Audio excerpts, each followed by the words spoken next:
أعوذ بالله من الشيطان الرجيم بسم الله الرحمن الرحيم رب اشرح لي صدري ويسر لي أمري واحلل عقدة من لساني يفقه قولي رب يسر ولا تؤسر وتمم بالخير. The story of Layla and Majnu, or Layla and Qais. It is an Arab story of old times where Qais and Layla fell in love. From their childhood, they were from the same family in Arab area. Due to some reason, they could not marry, and Layla's father got her daughter married to a very rich person of Saqif tribe, who was very rich and very beautiful. And Qais loved Layla so much that in her love he became sort of insane. That's why he was called Majnun. In Arabic, Majnun means insane. So we call it Layla Majnun or Qais and Layla. So it is a long story. There are different versions about it, and such stories have lot of versions where some things are true, some things are untrue, some things are vague. That is not my point of concern. My point of concern is the love between them, because love is never vague, love is never untrue. If it is love, it would always be true.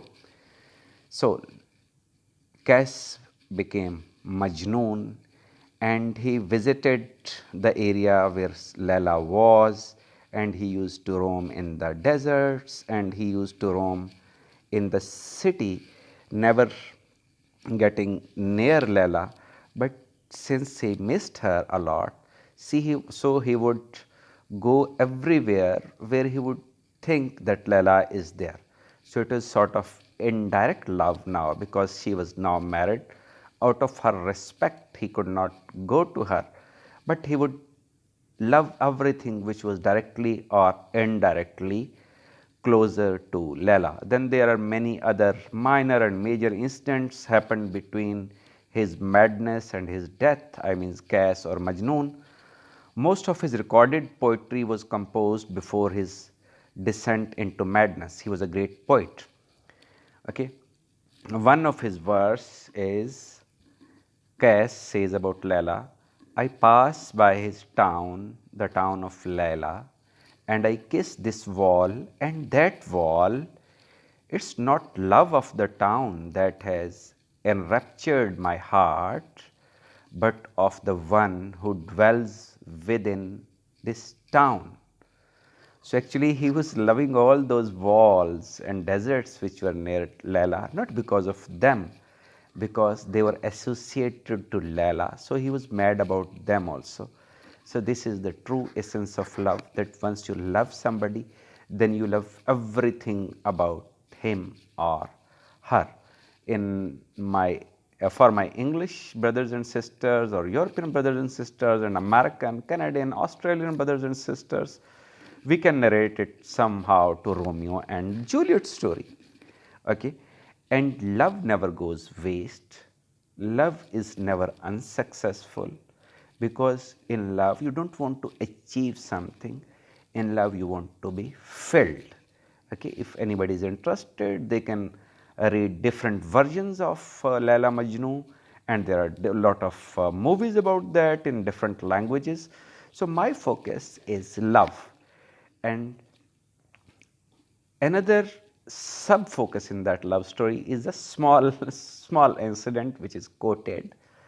Okay, that once Qais became Majnun and Layla was married to a very rich and a beautiful person.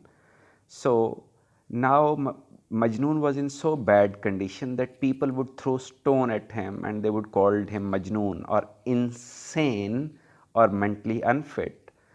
So that thing reached Layla. Okay, she was married, but still she honored his love in a respectable way. So she was hurt. So she arranged sort of lunch for the poor people basically, which is called khairat in Arabic. So she arranged a lunch for poor people so that once the poor people would eat food, the good feelings of those poor people make the life of Majnun or Qais or his lover easy. So she did it with very good intent. And since she was rich, lot of people gathered there and they were having their bowls to get the eatables, and she was giving eatables to everybody with a big spoon. All of a sudden, she saw that there is a beggar like person who is there with a bowl, and his head is lowered because due to respect or due to haya, okay, he is not seeing Layla because now she is married, but since he is in love, so he wants to be near her. So he brings his bowl near Layla that she would put some eatable, some rice or some curry in that. And since they were in love, so her presence, even his face was down, was felt by Layla.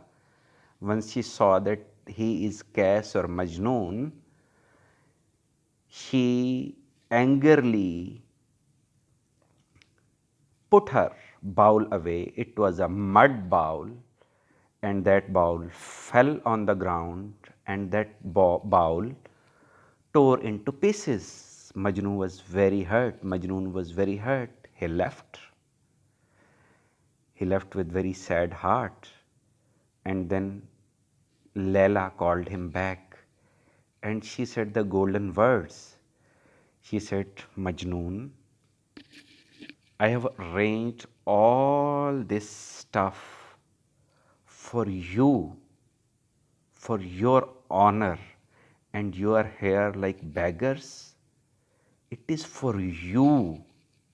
So it has hurt me. I have not hurt you by breaking your bowl. You have hurt me by coming as a beggar, because you are so respectable to me that this all festival was arranged for you.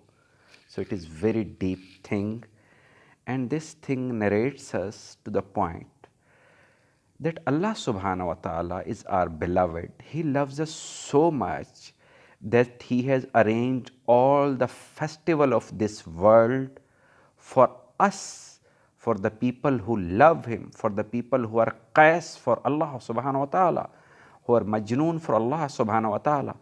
So sometimes He doesn't give us our requirements by breaking our mud bowl, because He says that, oh my man, oh my human, I love you and I honor you.